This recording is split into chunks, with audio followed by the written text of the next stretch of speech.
Hello from Farland. I'm going to construct the final super elevated curve for the layout. And I thought I'd show you what I'm doing. I'm using this plastic strip. And the way I'm doing it is a little unorthodox, I think. Oops, I'm flying all over. I'm using masking tape.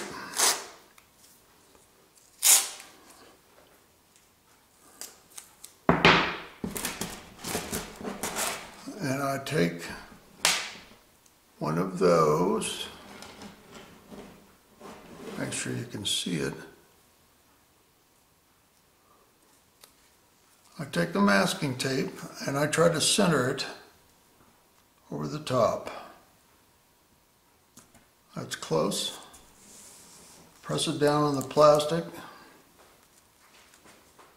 And then on the outside of the curve, I just follow the line that's the outside of the roadbed. And I stick it down. The plastic curves very easily. That's not a problem, and it stays in place because of the masking tape. I guess you could glue them, but it would take a lot longer. And I want to go fast.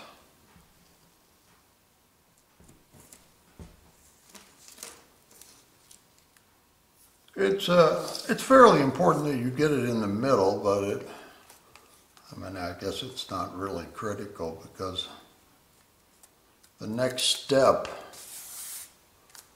is going to pretty well take care of everything. Once I get this done, I'm going to come back and overlap, but leaving, let's come back to the beginning again.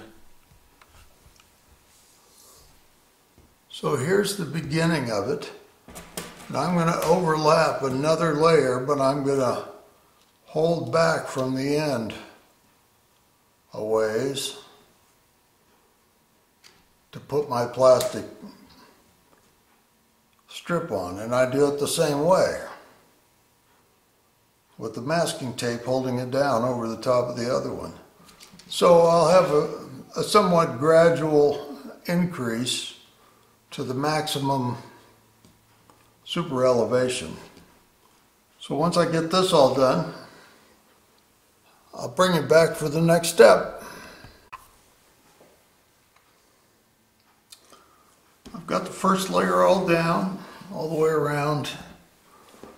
This is super elevated, but it's pretty steep. I might have overdone it a little bit. I'm going to start over here, and I'm going to hold back about 8 inches or so from the end. 8, 9, something like that. This is a pretty short curve, so got to get them stacked on top of one another. They don't really like to be stacked on top of each other, so you have to kind of encourage them to be stacked on top of each other.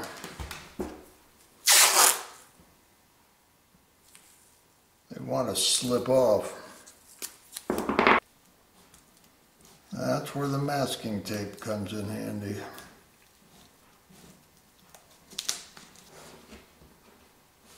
The next step we're going to do is we're going to plaster this.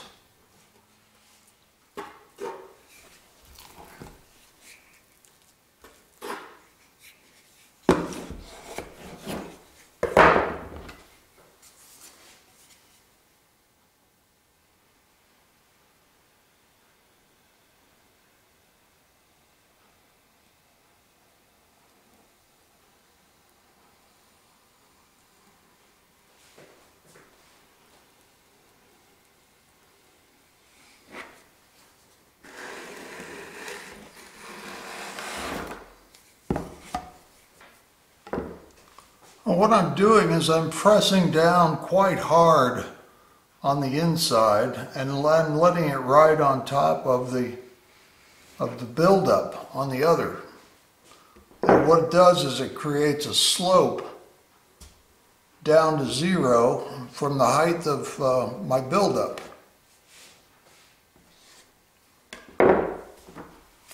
What I'm using is a product called Crack Shot by DAP. But something like polyfilla, I think you could probably even use plaster. Although it sets up rather quickly, and I'm sure that might cause some trouble. But you just spread it out in front, and you get to where you can sort of gauge how much you're going to need. Super Elevate is about 4 inches over the width of the track, and I'm almost doing a comic representation of super elevation because I'm way over super elevating it.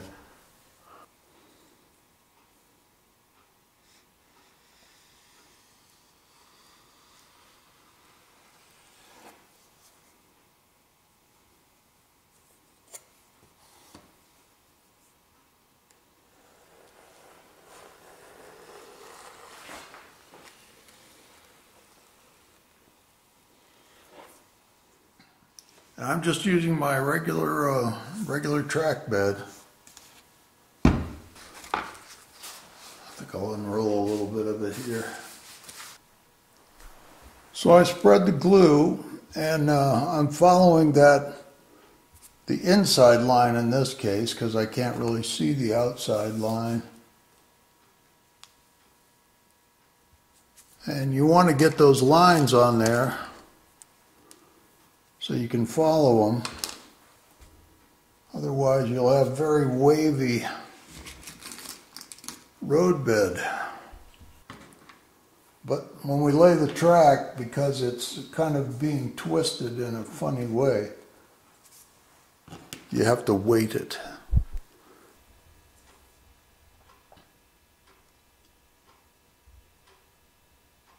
So you lay the track in the usual way. Only you need to weight down the inside rail because it'll want to lift up. I tend to drive 2 spikes in right at the joint and a little ways down, a couple inches down on the other side, to press to make sure that that rail joiner winds up being straight when the glue's dry. Otherwise, you know, you could sometimes get these zigzaggy joiners in your track.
from Farland.